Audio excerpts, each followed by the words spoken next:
For 4,500 years, there's been this one single structure sitting out on the Giza Plateau, just silently challenging everything we think we know about the ancient world, the Great Pyramid. It's not just some old tomb. It's one of history's greatest unsolved mysteries. And today, we're going to dive into some of the wildest theories about how it was actually built. I mean, just try to wrap your head around this. This thing was the tallest man-made structure on Earth for almost 4,000 years. Its base, which covers 13 acres, is so perfectly level it's off by less than an inch, and its sides are aligned to true north with a precision that would make modern engineers jealous. This wasn't just building something, this is a feat of engineering that honestly still baffles us today. And it was built with this many stone blocks, that is 2.3 million of them. Most of these weigh around 2.5 tons, which, is about the same as a big SUV. But some of the granite blocks, the ones deep inside, they weigh up to 80 tons. That's like trying to lift a Boeing 737. So, yeah, that brings us to the big one, the ultimate question. In a time before steel, before even the wheel was widely used for this kind of thing, before any modern machinery, how on earth did they pull this off? It's the question that's haunted historians and engineers for centuries. Okay, so the official story, right? The one we all learned in school, is the carve and hoist theory.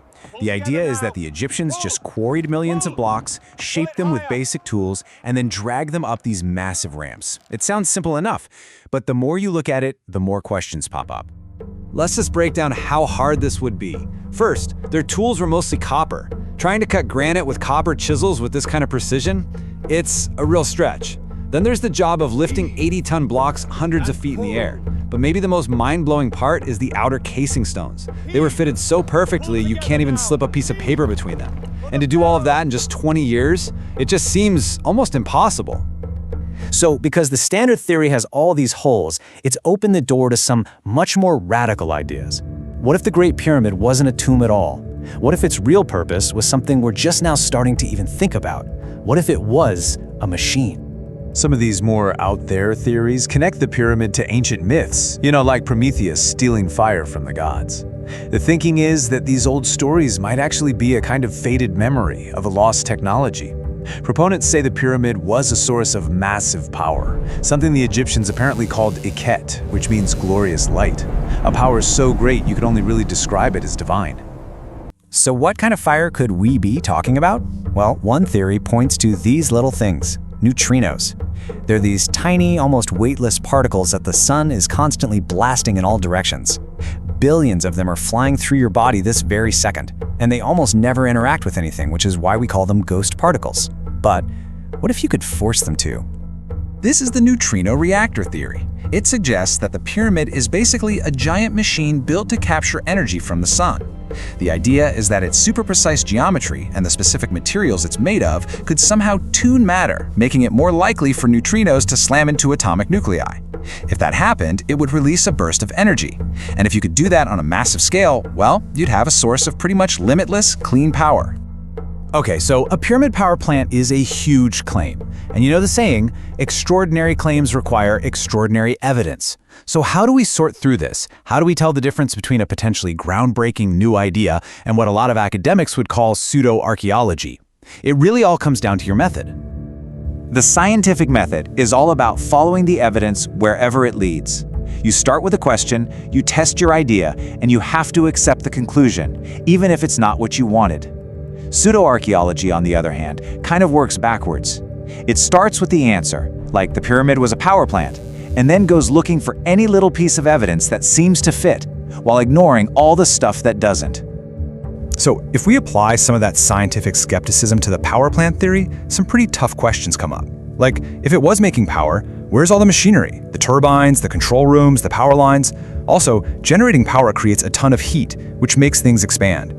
But we know the pyramid's limestone casing actually cracked and fell off over time, which suggests it wasn't built to handle heat at all. That would be a fatal flaw for a power plant. And maybe the biggest question of all, why is there absolutely zero mention of this incredible technology in any of the thousands of Egyptian texts we've found? The power plant theory, it's a fascinating idea for sure, but there's just no physical evidence to back it up. So, what if the real answer isn't about some lost, super advanced technology? What if the evidence has been hiding in plain sight, in the very stones of the pyramid, this whole time? So, a team of material scientists decided to ask that exact question. They stopped looking at the big picture and started zooming in, way in. They put samples from the pyramid under an electron microscope, and what they found could honestly rewrite the entire story. So take a look at the seam between these two casing stones. See how they fit perfectly, even though the line itself isn't perfectly straight? Trying to carve two massive stones to fit like that would be unbelievably difficult. But what if they weren't carved? What if they were cast in place, just like we pour concrete today? This theory suggests the Egyptians developed a kind of ancient concrete and just poured it into molds right there on site.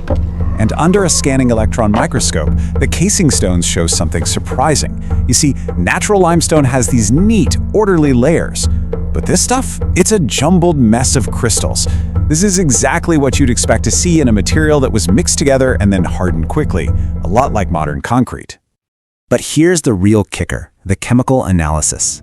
The yellow you see here is calcium, which is what limestone is mostly made of. But look at all that red. That's silicon, and it's acting as a binder, basically a glue, holding the limestone particles together. You just don't find this specific silicon-based binder in any of the local quarries, which is really strong evidence that at least some of these blocks were man-made. So, where does all this leave us? We've got three totally different explanations for one of the greatest wonders of the world. It's like each theory is looking at the same object, but through a completely different lens. All right, let's just quickly recap. You've got the classic carve and hoist theory. It's simple, but it just can't explain the insane precision and scale. Then you have the neutrino reactor theory, super cool, high-tech, but there's zero physical evidence of any power equipment. And finally, the cast concrete theory. This one solves the problem of how they got that perfect fit, and it's actually backed up by some pretty compelling scientific evidence. So, what is the Great Pyramid? A pharaoh's tomb built with sheer brute force? A lost power station from a forgotten civilization? Or a masterpiece of ancient chemistry? Maybe the real answer is some combination we haven't even thought of yet. For now, the mystery continues. You know, the Great Pyramid is more than just an old puzzle. It's really a mirror for our own search for answers.